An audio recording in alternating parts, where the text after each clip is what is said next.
So last class we have seen the nervous system. So wherein we have seen a central nervous system and a peripheral nervous system, and the ventral nervous system or the central nervous system is divided into a brain and a ventral nerve cord, and you have an undifferentiated, or in the advanced insects you have the differentiated protocerebrum, deuterocerebrum and tritocerebrum. And the nervous system, it has the axons, in which we have seen that the transmission of impulse, it is done by electrical conduction or electrical transmission. There is an incoming of different ions which make the positive charge inside the axon, which leads to the conduction of the impulse by means of a small electric circuit. Whereas once it reaches the synapse, the electric impulse is getting converted into a chemical signal, or that is the acetylcholine, and it is responsible for the transmission of the impulse. So now we move on to the reproductive system.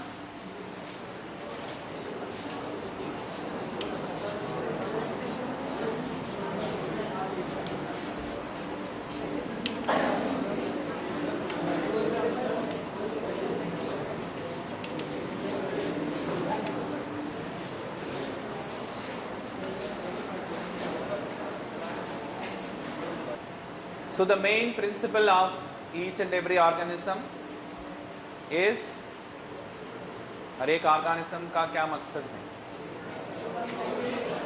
Perpetuation. It has to perpetuate its own species. Otherwise, the species will get extinct. So it will get closed. Once if it is not able to perpetuate its own species, it will become extinct. So the most important work of any individual is the reproduction. So that is done by the reproductive system, like that of the other systems, which are the endocrine or the sensory, the nervous system or the digestive system. They are useful for the growth and development or the buoyancy of the insects, whereas this is the system which gives the identity to the insect, that it carries over its species to the next generation. Mostly the insects, like that of the other animals, they are sexually dimorphic.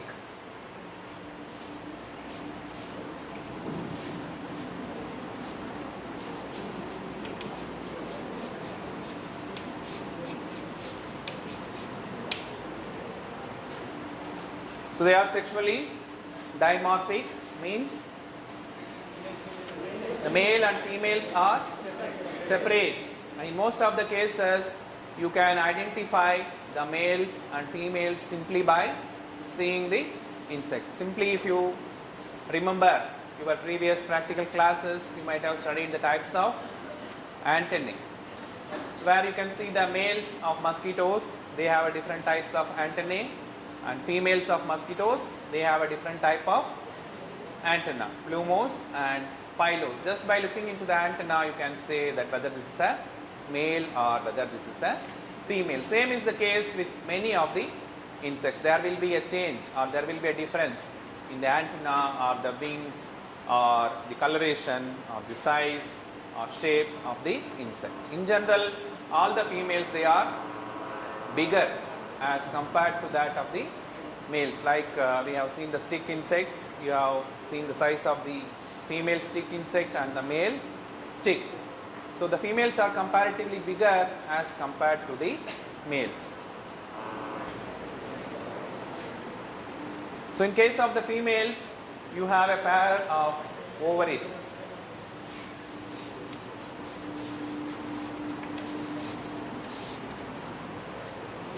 A pair of ovaries are seen in the insects. Most of the insects, they have the sexual dimorphism, and in some cases you can see the gynandromorphs.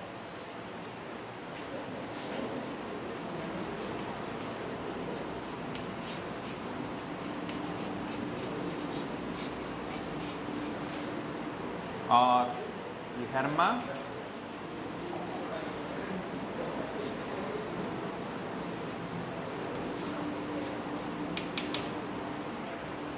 So like some of the scale insects, cottony, cushion, scale.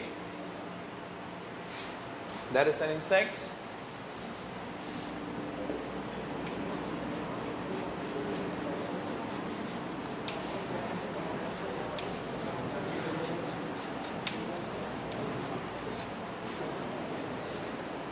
Cottony, cushion, scale. It is just like a bunch of cotton.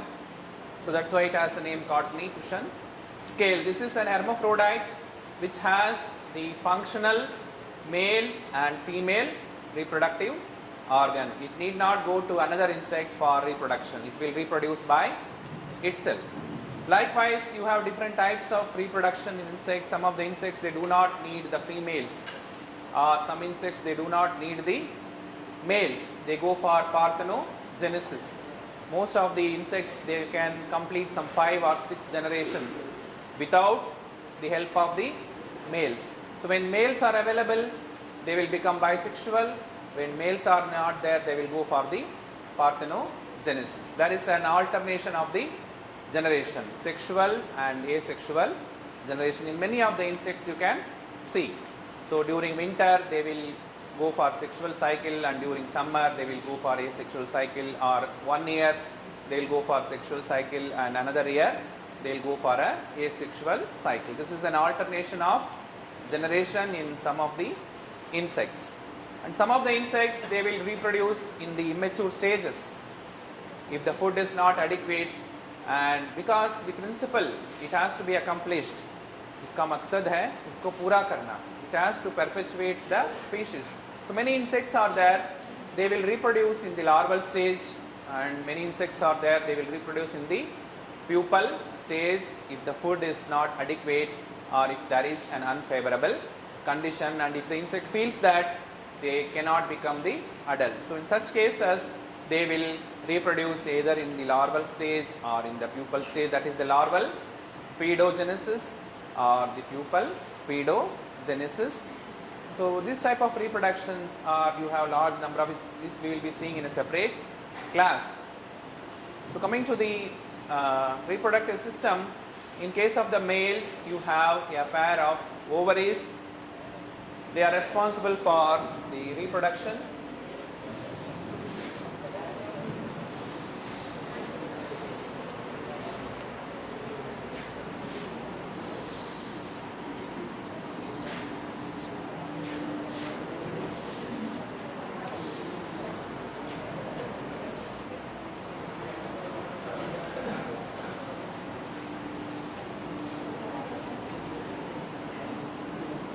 So they have a pair of ovaries which contain the ovarioles.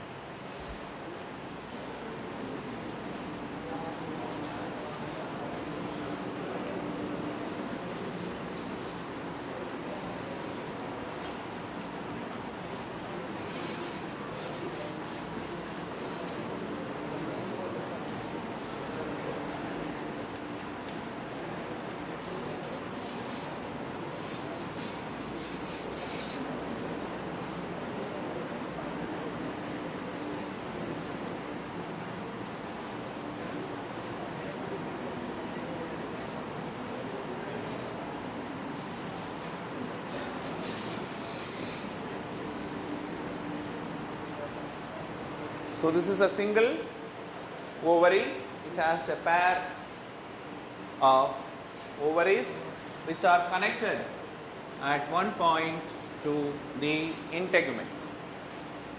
That is called as the suspensory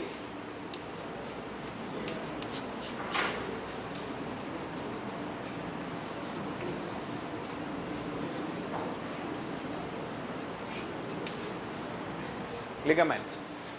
So each ovariole of a ovary has two parts, a germarium and a vitellarium, where in the germarium you will have the stem cells, undifferentiated cells. They will slowly grow and they will obtain the nutrient either from the hemolymph or from certain specialized type of nutritive cells or the nurse cells, and they will grow in size and ultimately they will become the mature oocytes. So these are the growing oocytes and ultimately they become the mature oocytes. So this is the germarium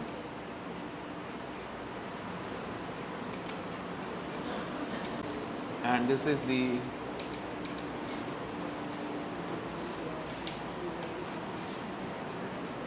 vitellarium or vitellarium. So you can pronounce either way.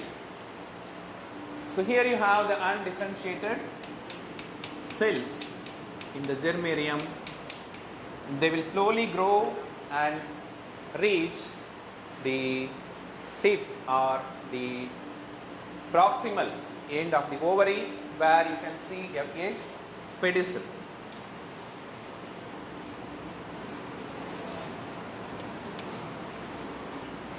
So each and every developing oocyte, it is surrounded by a layer of cells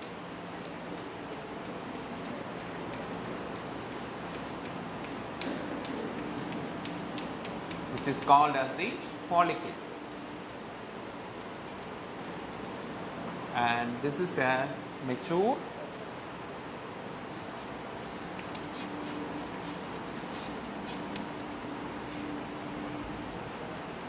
oocyte. So the undifferentiated cells, they will first divide mitotically and they increase in the numbers. During this mitotic division, there will be certain connections between the cells by means of small canals, which is called as the ring canal.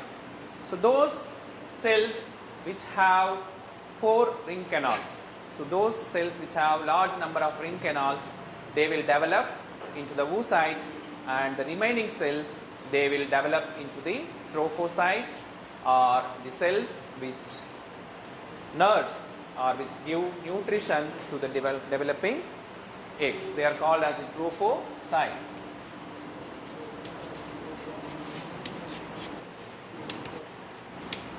So once the egg reaches the egg pedicel, it comes to the lateral oviduct.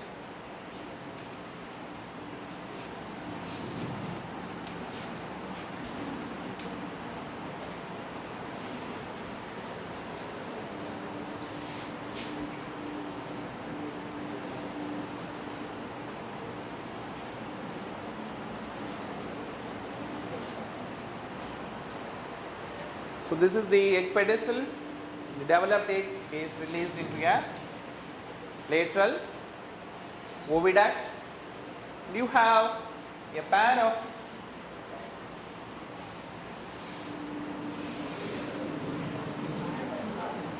accessory glands.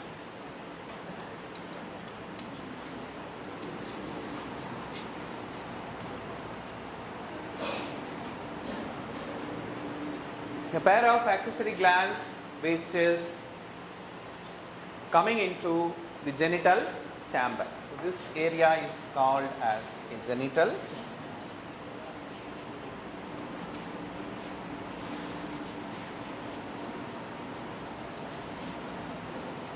Through which the eggs are released. So the accessory glands, they are ectodermal in origin. They are made up of the integument and they have large number of functions. So they will provide a medium in which the egg is hatched, or they will give different types of substances which are used to glue the eggs. The eggs are given in groups by some of the insects. After giving the eggs in groups, the accessory glands, it will produce a fluid in which all the eggs are suspended, or it may produce a substance which is used by the grasshoppers. So we have seen the locusts and grasshoppers under the Arthroptera. What they do, they will lay the eggs in the ground. So the length of the abdomen of a grasshopper is, imagine it may be 5 centimeter. During the process of egg laying, it can increase the length of the abdomen even up to 15 centimeter by increasing or by expanding the intersegmental membranes. After laying the eggs, it will plug the eggs with a material which is produced by the accessory glands, which is used for making the egg pod. The egg is in a capsule-like structure. So likewise, in the cockroaches, you have seen the Utica.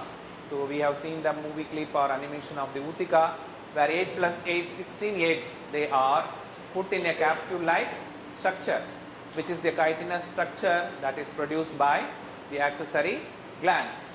So likewise, the praying mantis, it also produces a foam-like structure in which the eggs are suspended. So that foam-like structures become very hard and it protects the eggs from different types of natural enemies, from predation as well as the parasites. So these type of materials, they are produced by the accessory glands. So apart from this, you have a spermatheca.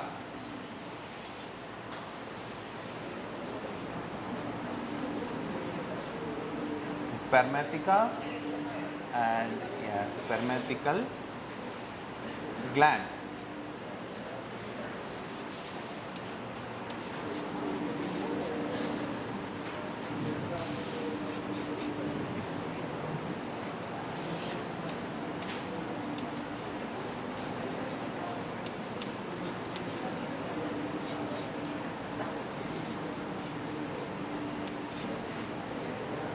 Spermatical gland.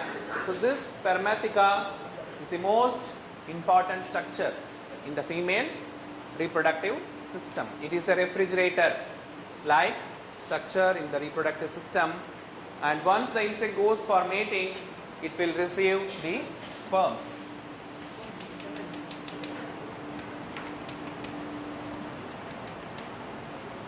Most of the insects, they go for mating only once in the lifetime. एक ही बार mating करते हैं. So during that, they will get millions and millions of sperms from the males, and they will store it in the spermatheca, which is a special structure containing a fluid which gives nutrition to the sperms. The sperms will not die inside the female.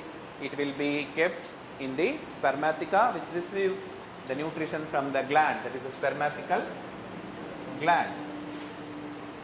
So as and when it needs the sperm, it will take out the eggs. When the eggs are mature, the sperms it will take from the spermatheca and it will fertilize the eggs, and then the fertilized egg will be laid by the female.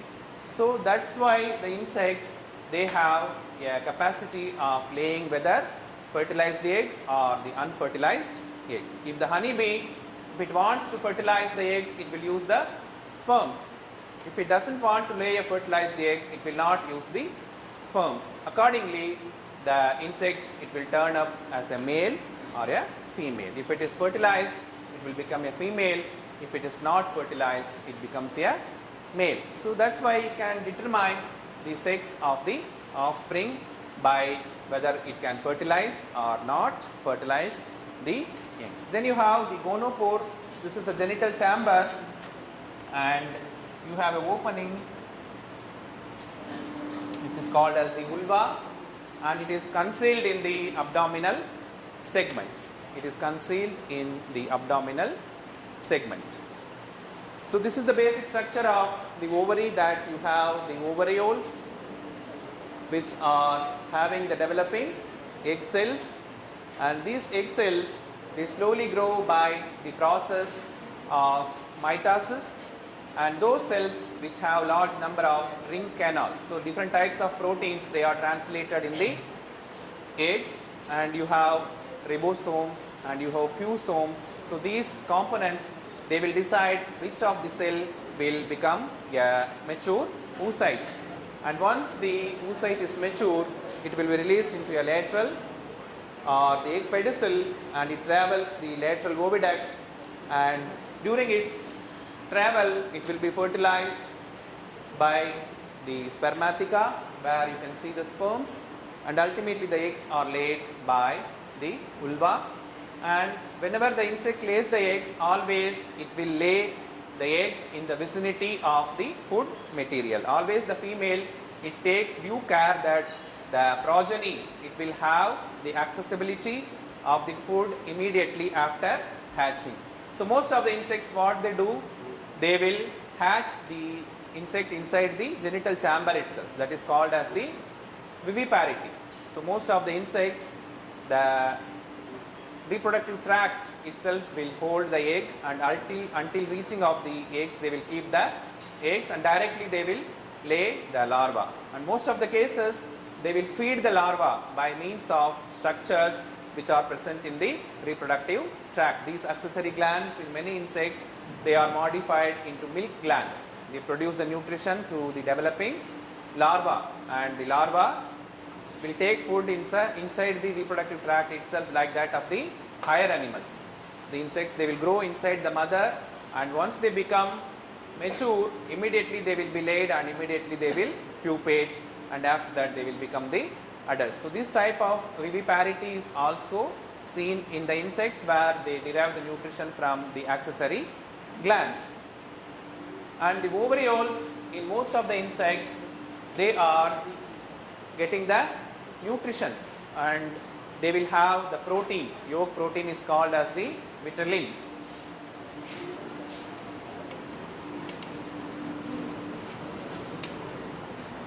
So vitellogenesis is important in the insects.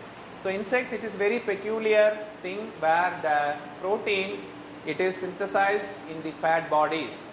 The protein is synthesized in the fat bodies, which is outside the reproductive system, and it is carried through the hemolymph by certain proteins which are called as the lipophoreins, and these proteins, they carry the vitellogen or the vitellin, and they will take them to the ovaries, and where it is deposited, and that will be used by the growing embryo or growing larva or the eggs by cutting them into different fragments. So the nutrition in the ovarioles, they are derived from different sources. Depending upon the sources from where they get the nutrients, the ovarioles of the insects can be divided into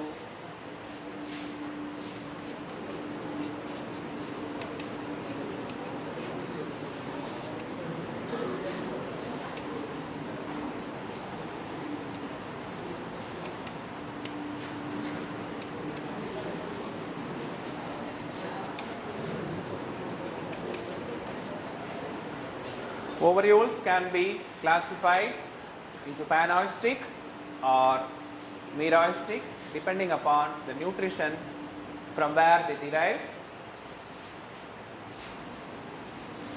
Panoistic, you do not have no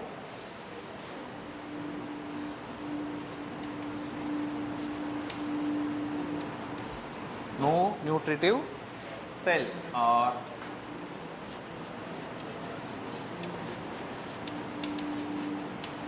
the trophocytes. You cannot see the nutritive cells like cockroach.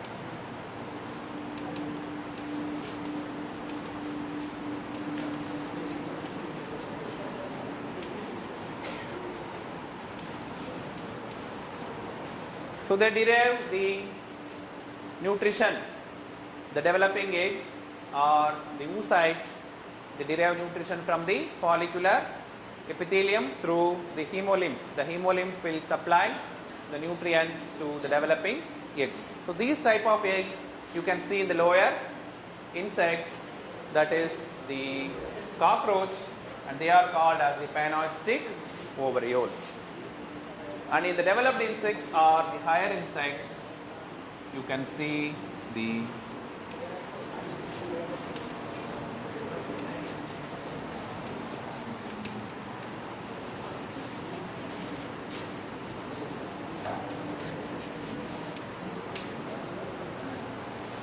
panoistic ovarioles. There is no nutritive cells, and you have specialized trophocytes.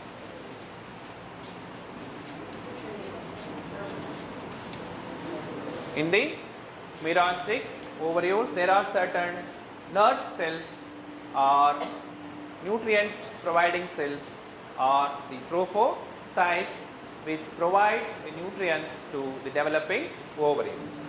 So here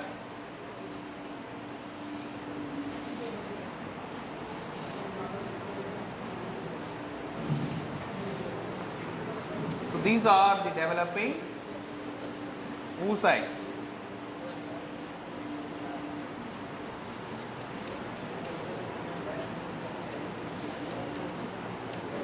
And you have the trophocytes in the tip of the ovarioles.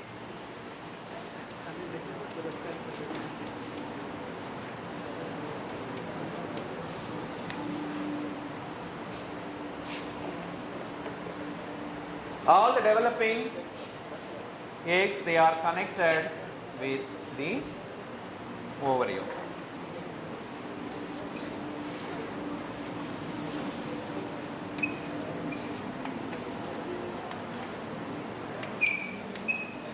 So each and every developing oocyte is connected to the trophocytes which are present at the tip of the or at the germarium of the ovariole. So if you look into the,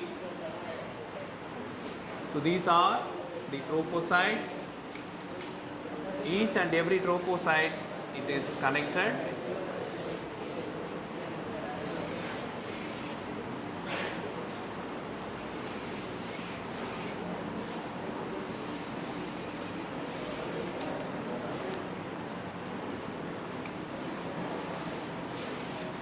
To the developing eggs. So once the egg is small, it is connected to the trophocyte, and as and when the egg moves, जैसे egg नीचे की तरफ move करता रहता है, उसके साथ साथ जो connection है वो भी move करता है. So the connection, the cytoplasmic strands.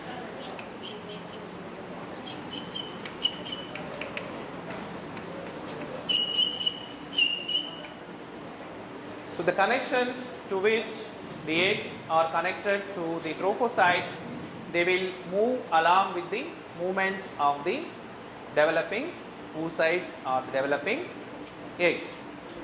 So you can see all eggs, they are connected to the nerve cells or the trophocytes for providing nutrition to the developing eggs.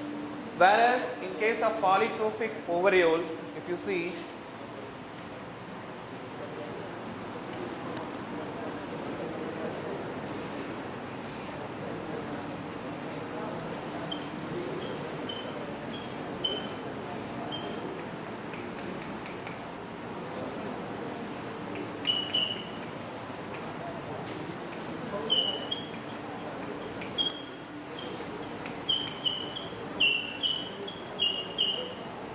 so you have a large number of nutritive cells which alternate with the developing eggs. Developing eggs के बीच में trophocytes पाए जाते हैं. So this is called as a polytrophic. So here you have the bugs, and here you have the butterflies.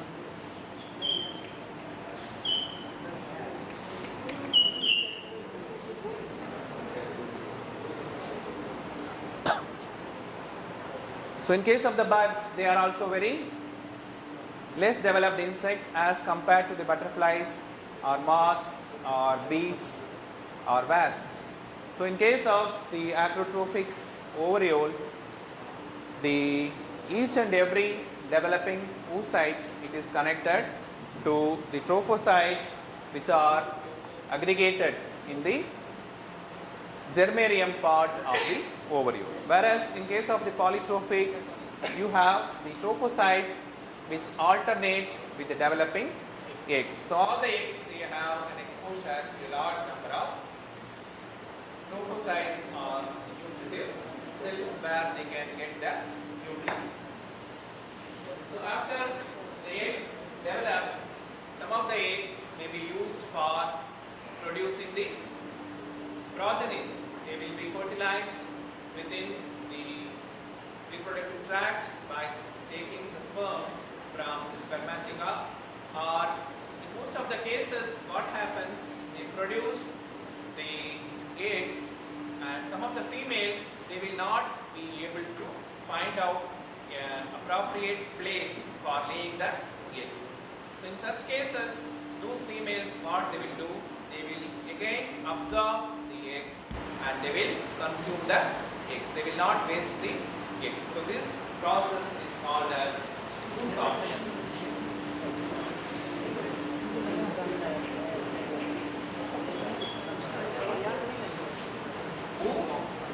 Oosorption.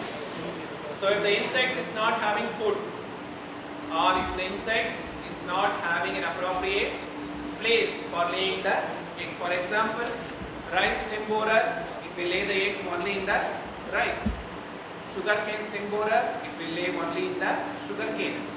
If it is not getting a proper host for laying the eggs, or if it is not having a proper biological host, most of the parasitoids, the egg parasitoids, the trichogramma, the egg parasitoid of the sugarcane stem borer, that will lay its egg only in the sugarcane stem borer. If it is offered any other egg, it will refuse to lay the eggs. So they are very highly host specific. They will lay only in the particular egg. Likewise, most of the insects you have the monophagous, oligophagous and polyphagous insects. If a rice stem borer, if you offer the sorghum or sugarcane, it will never feed. It will totally die.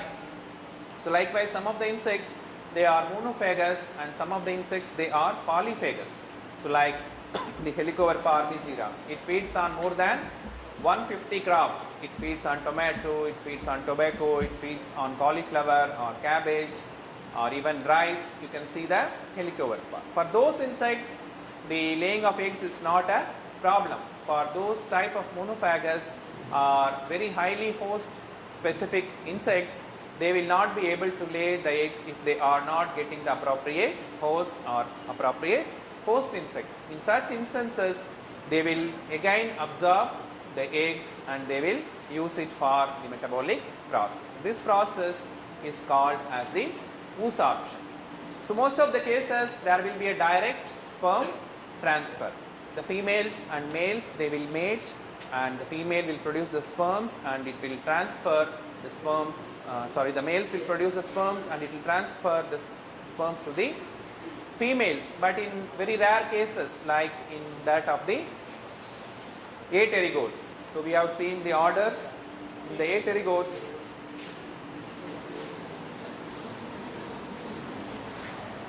What they do, the females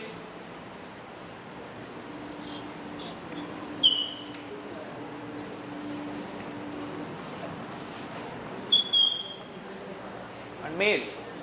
The females and males, they will never come into contact. The male will produce the spermatophores.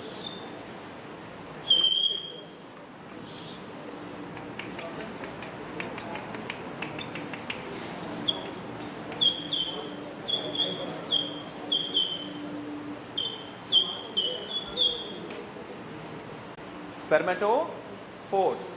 They also have a pair of accessory glands.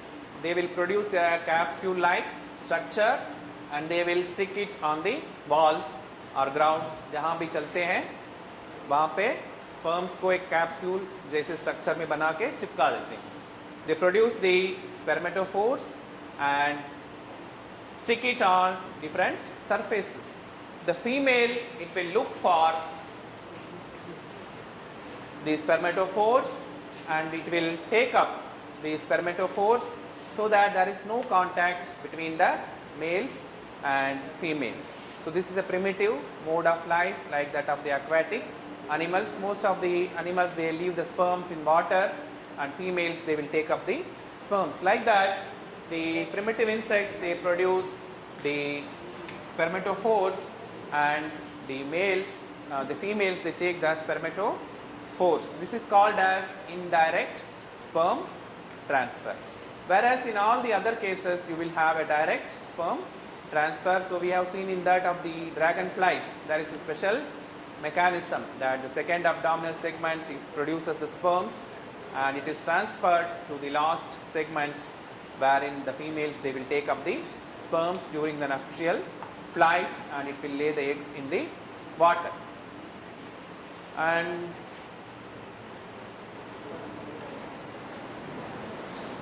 some of the cases, the reproductive pore in females, so most of the cases the genital pore and the reproductive pore are same.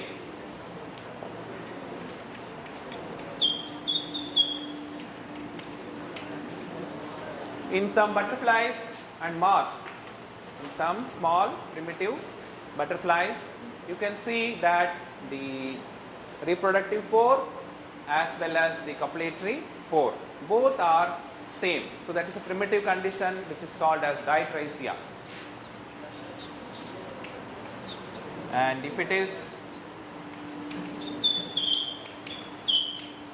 if both the openings are same, then that is the monotricia, and if both the openings are different, then that is the ditricia. And this is an advanced condition, and this is a primitive condition.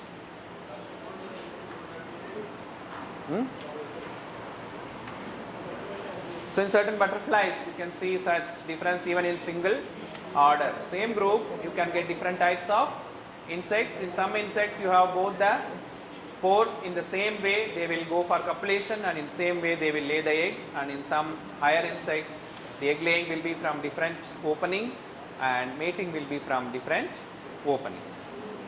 So ultimately, you have the gonopore, it ends in a part which is the vulva, that is the opening through which the eggs are laid.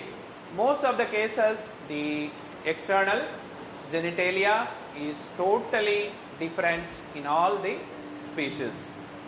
So one species genitalia will not be similar with that of the genitalia of the other species. That is why large number of species are there in the insects. If you dissect out the genitalia, it's very easy. If you boil the abdomen of the insect in the potassium hydroxide, the genitalia will come out very easily, and just if you mount it in the microscopic slide, and you can see the variation. Very small or very minute variation in the genitalia will make the insect a separate species. That's why very quicker speciation is seen in the insect group.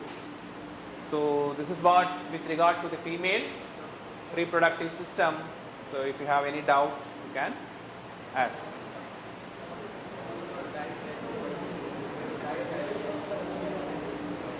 Diatricia means the one pore is the reproductory.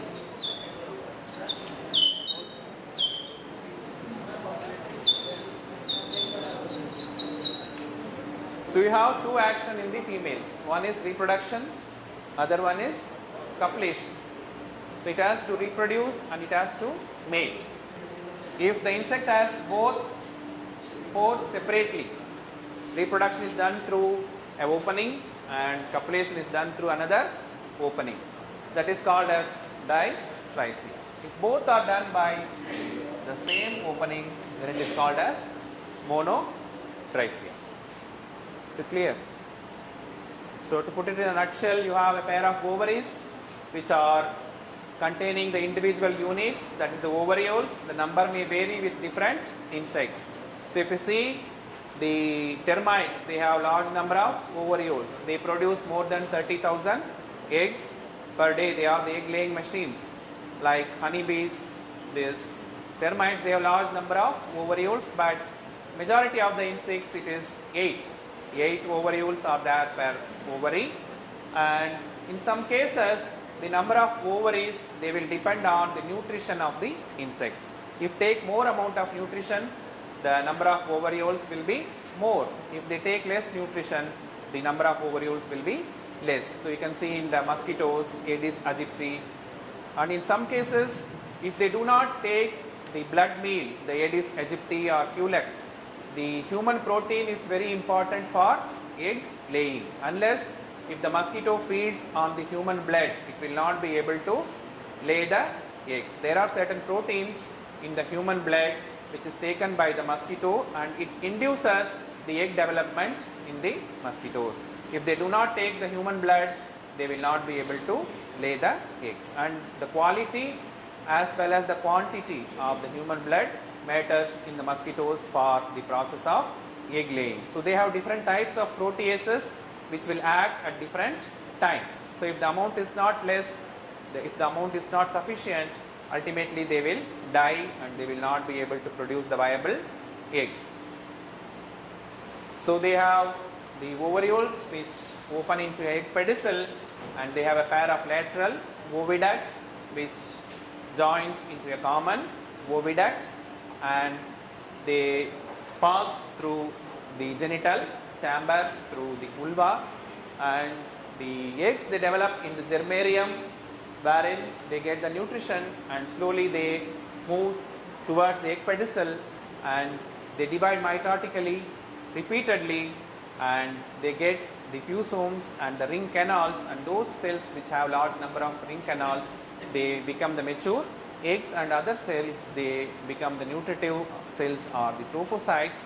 And if you see the mode of nutrition in the ovules, they can be classified into panocytic as well as the merocytic ovules. In case of panocytic, they get the nutrition from the hemolymph, and in the merocytic either they will be connected with the trophocytes which are present at the germarium, or all the cells they will be supplied with plenty of nutritive cells, as in the case of telotrophic or the polytrophic ovules. And in some cases you will have the monotrichia or the single reproductive as well as the mating opening, and in some cases you will have different openings. And the sperm transfer, it may be either direct in case of the higher insects, or it may be indirect in case of the lower insects. And you have different other structures which are associated with the reproductive organs. They are the spermatheca or the accessory glands which are involved in production of one or other type of the material which is needed for either the viability of the sperm or the viability of the eggs, as in the case of foam like structure or froth like structure or shell like structure or hairs, or you have a medium in which the eggs are suspended, which gives protection to the developing embryos.